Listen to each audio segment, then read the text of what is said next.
Hey everyone, this is Andy from Gizchina, and today we're looking at the Yumi eMax. This is the third Yumi phone from Yumi this year. It's the first with a 5.5-inch Full HD display, and it's also their first device with a large battery. This phone has a 3780 mAh battery inside.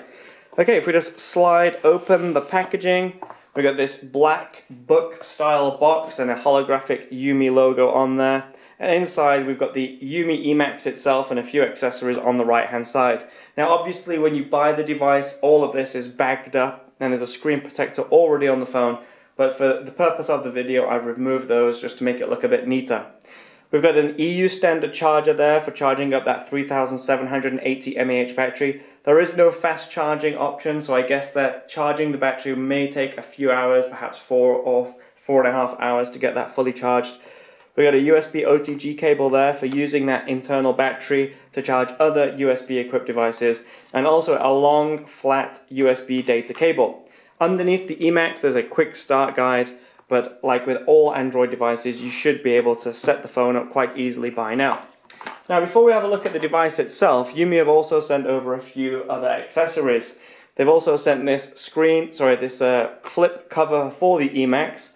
It just basically sticks onto the rear shell of the phone using this double-sided sticky tape, and this front cover obviously will protect the front, or it can be used as a stand. There's no notification window on the front, but there is space for that 30 megapixel camera and the external speaker. Another nice accessory that Yumi have sent over is this laminated screen protector. Just slide open the tin, and inside we've got this quite thick, strong laminated glass screen protector, which should protect the Yumi eMax's screen should you drop it, or if you knock it onto something, protect it, stop it from getting cracked and scratched. And last but not least, to protect the rear of the eMax, silicone cases are available for the eMax too. This one is quite thick, feels quite soft, and actually a really good quality silicone. And again, I'm not sure if Yumi are selling these with the phone or as aftermarket accessories, but that's what we got with our review device. Okay, so here's the eMax itself. It's a 5.5-inch Full HD phone, 5 megapixel at the top, got capacitive buttons which are not backlit along the bottom. Now the icons on the capacitive buttons are silver, so with a bit of light you should be able to see them here and there. The rear of the phone has this metal look finish to it. It's not metal, it's a plastic material, and it's a unibody design, so you can't remove that. But luckily it's a good quality material, it feels really nice, and it looks really well finished too. Now one thing you'll notice when you get the eMax in your hand is, one, how light it feels. It's only 148 grams, which is much lighter than say the Emlaze M7 or the Elephone P7000. It's also much thinner too. Yumi claim this is a 7.9mm body, which is really impressive considering that 3780 mAh battery. Now obviously one way that Yumi have made this so thin is by making it a unibody design, but another method they've used is with the SIM and SD card placements. You can see we've got space for SIM and SD card on the left, and also one on the right there. This is an extra SIM card too. Now rather than using small metal trays that slide in and out and do add a few millimeters to a phone, these are just basically holes with dust covers on the side, so those really do help maintain a thinner than average body. Overall, the build and the feel of the phone feel pretty good. In fact, it feels a lot like a TCL or Alcatel device, which is saying something, because those phones do feel very, very good.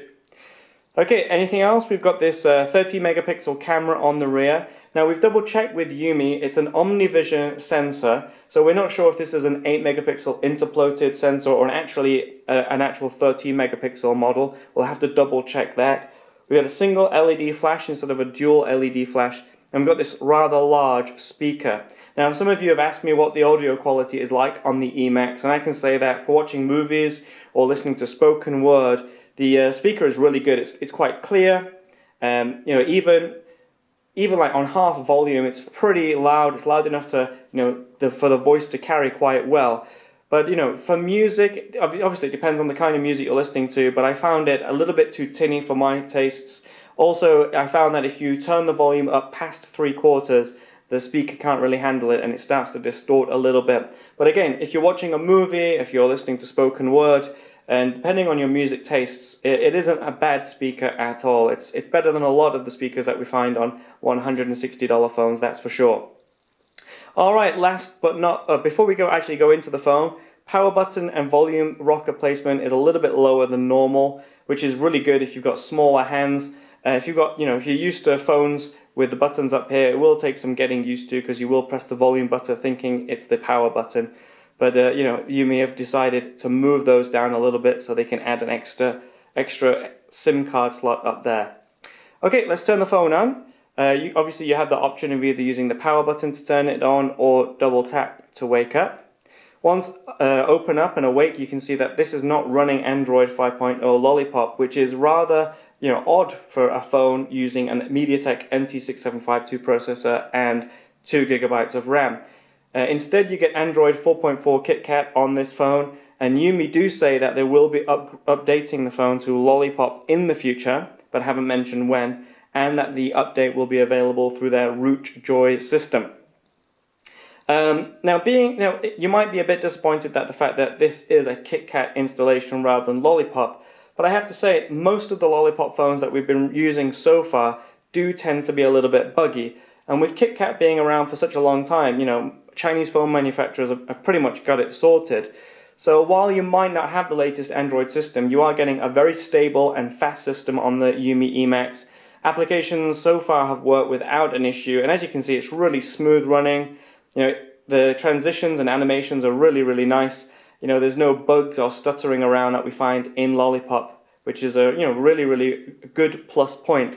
So if you don't mind having Kitkat and you do prefer a more stable system, you will enjoy this system. And again, like I mentioned, Lollipop will be available eventually. Now going through this, you'll see that Kitkat seems to be pretty much stock, but there is gesture support added in here. I've already showed you double tap to wake, but there are also some other features in there too. Draw a circle to open the camera, C to call, W for weather. You can turn these on and off as you like. Let me just try this. So draw a C, oops, and that should open the call. There you go. It's a bit slow, it needs a bit of optimization, but it does work. So that is there working. Everything else, like I say, it's just normal Android Kitkat. I've already ran Antutu on here, and I've saved the screenshot of the benchmark that I received, which was 41,150. But before the review, obviously, I will check there are no other updates, and I'll do a full benchmarks test using all the usual benchmarking tools.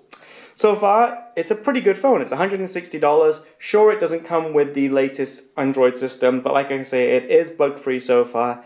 It's surprisingly thin considering that huge battery.